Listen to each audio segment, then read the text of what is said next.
Assalamualaikum warahmatullahi wabarakatuh. Di sini kami akan mempresentasikan hasil kerja kelompok kami yang beranggotakan 1. Muhammad Iqbal Rifai, NIM 2021410133. 2. Nabila Firdaus 2021411037. Perkembangan hukum Islam pada masa sahabat. Yang pertama, kita membahas tentang kondisi hukum Islam dan perkembangannya. Masa Khulafaur Rasyidin dianggap periode pertama dalam pembentukan hukum Islam. Periode ini berawal dari zaman wafatnya Rasulullah SAW menghadap Allah SWT pada tahun 11 Hijriah sampai akhir zaman Khulafaur Rasyidin pada tahun 40 Hijriah dengan gaya corak tersendiri. Setelah hukum-hukum syariat sempurna pada masa kerasulan, lalu pindah ke zaman para sahabat.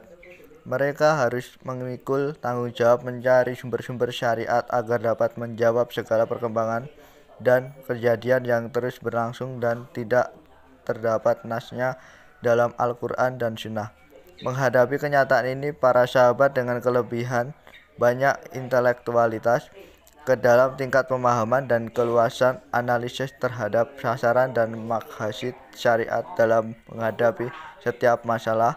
Mereka adalah orang yang mampu untuk menjalankan mandat fikih ini, apalagi mereka memiliki kedudukan yang mulia dalam jiwa kaum muslimin yang belum tentu dimiliki oleh orang-orang selain mereka seperti tabi'in, walaupun mereka juga memiliki kemampuan untuk menyelam seperti para sahabat. Yang kedua, tentang persoalan-persoalan yang dihadapi para sahabat. Yang pertama, sahabat khawatir akan kehilangan Al-Quran karena banyaknya sahabat yang hafal Al-Quran meninggal dunia dalam perang melawan orang murtad. Yang selanjutnya, sahabat mengkhawatirkan terjadinya ikhtilaf sahabat terhadap Al-Quran akan seperti ikhtilaf Yahudi dan Nasrani yang terjadi sebelumnya. Selanjutnya, sahabat takut terjadi pembohongan terhadap sunnah Rasulullah SAW. Selanjutnya, sahabat khawatir umat Islam akan menyimpang dari hukum Islam. Yang terakhir, sahabat menghadapi perkembangan kehidupan yang memerlukan ketentuan syariat karena Islam adalah petunjuk bagi mereka, tetapi belum ditetapkan ketentuannya dalam Al-Quran dan Sunnah. Sumber-sumber Tasyri'.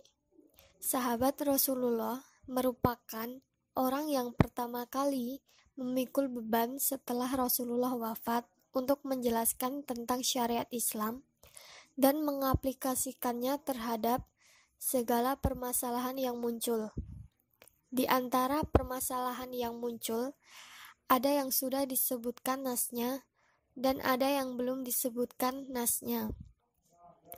Oleh karena itu, para sahabat dituntut untuk mengeluarkan hukum atau istinbat dengan metode yang jelas sesuai dengan petunjuk Nabi. Sumber pensyariatan pada masa Nabi adalah yang pertama Al-Quran, kedua As-Sunnah, ketiga ijma, dan yang keempat logika atau ra'yi. Dalam aplikasinya, sumber-sumber perundangan ini dapat diurutkan dalam langkah-langkah praktis sebagai berikut. Pertama, meneliti kitab Allah untuk mengetahui hukumnya. Kedua, meneliti dalam sunnah Rasulullah jika tidak ada nas dalam kitab Allah. Ketiga, ijma atau konsensus bersama, yaitu jika tidak ada nas dalam kitab Allah dan sunnah Rasul, atau ditemukan namun bersifat global, atau nasnya banyak dan setiap nas memberi hukum yang berbeda atau berupa khobar ahad. Dan yang keempat, ra'yi, pendapat pribadi. Maksudnya, setiap hukum yang ditentukan bukan berdasarkan petunjuk nas termasuk qiyas, ihtisan, mashalah, mursalah, dan lain-lain.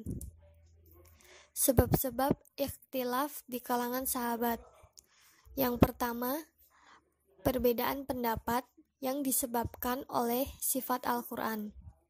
Yang kedua, perbedaan pendapat yang disebabkan oleh sifat sunnah. Dan yang ketiga adalah perbedaan pendapat disebabkan oleh penggunaan ra'yu.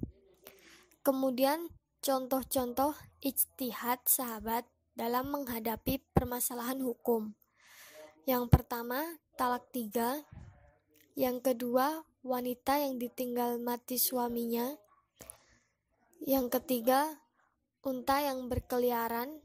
Dan yang keempat, nafkah wanita yang ditalak bain. Sekian presentasi dari kelompok kami. Apabila ada salah kata, mohon maaf. Akhirul kalam, wassalamualaikum warahmatullahi wabarakatuh.